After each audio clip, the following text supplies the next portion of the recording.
சிவகாசி அருகே கொங்கலாபுரத்தில் வீட்டின் கேட் சுவர் இடிந்து விழுந்து 2 சிறுமிகள் பரிதாபமாக உயிரிழந்தனர். கூடுதல் தகவல்களை செய்தியாளர் கணேஷ்குமாரிடம் கேட்கலாம். கணேஷ்குமார், இந்த விபத்து குறித்த விவரம் என்ன? வேறு யாருக்கேனும் காயம் ஏற்பட்டிருக்கா? காயத்ரி, விருதுநகர் மாவட்டம் சிவகாசி அருகே கொங்கலாபுரத்தை சேர்ந்தவர் ராஜேஸ்வரி. இவர் சிவகாசி நகர் காவல் நிலையத்தில் பெண் காவலராக பணியாற்றி வருகிறார்.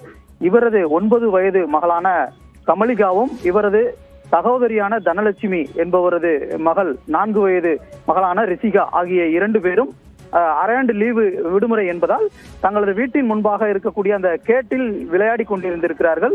அப்போது எதிர்பாராத விதமாக அந்த கேட்டுடன் சேர்ந்த அந்த சுவர், ஒரு பக்க சுவர் என்பது அப்படியே சரிந்து விழுந்து விபத்து ஏற்பட்டிருக்கிறது. இந்த விபத்தில் 2 சிறுமிகளும் பலத்த காயமடைந்திருக்கிறார்கள். உடனடியாக இருவரையும் மீட்டு தனியார் அரசு மருத்துவமனைக்கு கொண்டு சென்றிருந்த போது அங்கு உயிருக்கு ஆபத்தான நிலையில் அங்கிருந்து சிவகாசி அரசு மருத்துவமனைக்கு மேல் சிகிச்சைக்காக அனுப்பி வைத்திருக்கிறார்கள். அங்கிருந்து கொண்டு வரக்கூடிய வழியிலேயே 2 சிறுமிகளும் பரிதாபமாக உயிரிழந்திருக்கக்கூடிய சம்பவம் என்பது சிவகாசியில் பெரும் சோகத்தை ஏற்படுத்தி இருக்கிறது. இந்த சம்பவம் தொடர்பாக சிவகாசி நகர் காவல்துறையினர் தீவிர விசாரணை என்பது நடத்தி வருகிறார்கள்.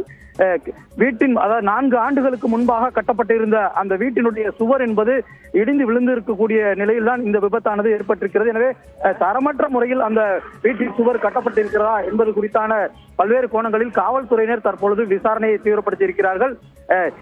அரையாண்டு விடுமுறையொட்டி வீட்டின் முன்பாக இருந்த கேட்டில் ஏறி விளையாடி கொண்டிருந்த சிறுமிகள் சுவர் இடிந்து விழுந்த விபத்தில் உயிரிழந்திருக்கக்கூடிய சம்பவம் என்பது சிவகாசி பகுதியில் பெரும் சோகத்தை ஏற்படுத்தியிருக்கிறது. காயத்ரி, நன்றி கணேஷ், கூடுதல் தகவல்களுக்காக.